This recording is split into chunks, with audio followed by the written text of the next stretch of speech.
Hi കൂട്ടുകാരെ, ഞാൻ ഇന്ന് തയ്യാറാക്കാൻ പോകുന്നത് മത്തി കുക്കറിൽ പൊള്ളിക്കുന്നതാണ്.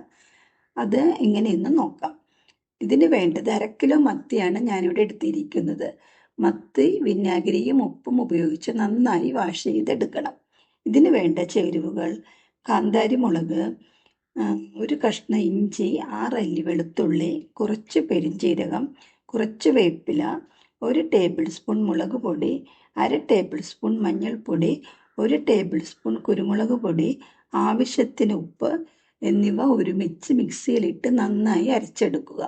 ഇതിൽ കാന്താരി മുളക് ഇല്ലെങ്കിൽ സാധാരണ പച്ചമുളകായാലും മതി, കുഴപ്പമില്ല. ഈ അരപ്പ് മത്തിയിൽ പുരട്ടി അരമണിക്കൂർ വയ്ക്കുക. ഒരു നെല്ലിക്ക വലിപ്പത്തിൽ വാളൻപുളി എടുത്ത് വെള്ളത്തിൽ ഇട്ട് വയ്ക്കുക.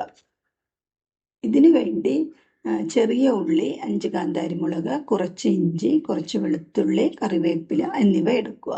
ശേഷം കുക്കറിൽ വെളിച്ചെണ്ണ ഒഴിച്ച് കടുക് പൊട്ടിച്ച് 2-3 ഉലുവയും എന്നിവ പൊട്ടിയതിന് ശേഷം എടുത്തു വച്ചിരിക്കുന്ന ഉള്ളി അതിലേക്കിട്ടു.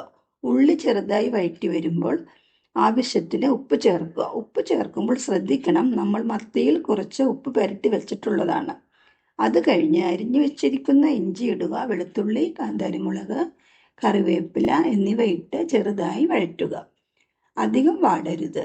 ശേഷം മസാല പുരട്ടിയ മത്തി അതിലേക്ക് നിരത്തി ഇട്ട് കൊടുക്കുക.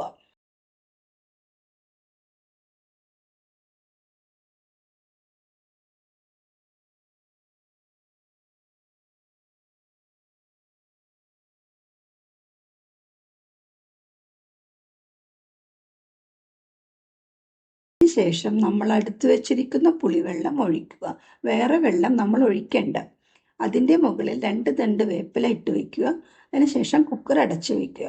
ഒരു വിസിൽ വന്നതിന് ശേഷം ഗ്യാസ് ഓഫ് ചെയ്യുക. അതിനുശേഷം കുക്കർ ആറിയതിന് ശേഷം നമ്മളെടുത്ത് നോക്കുമ്പോൾ നമ്മളുടെ മത്തി പൊള്ളിച്ചത് റെഡി ആയിട്ടുണ്ട്.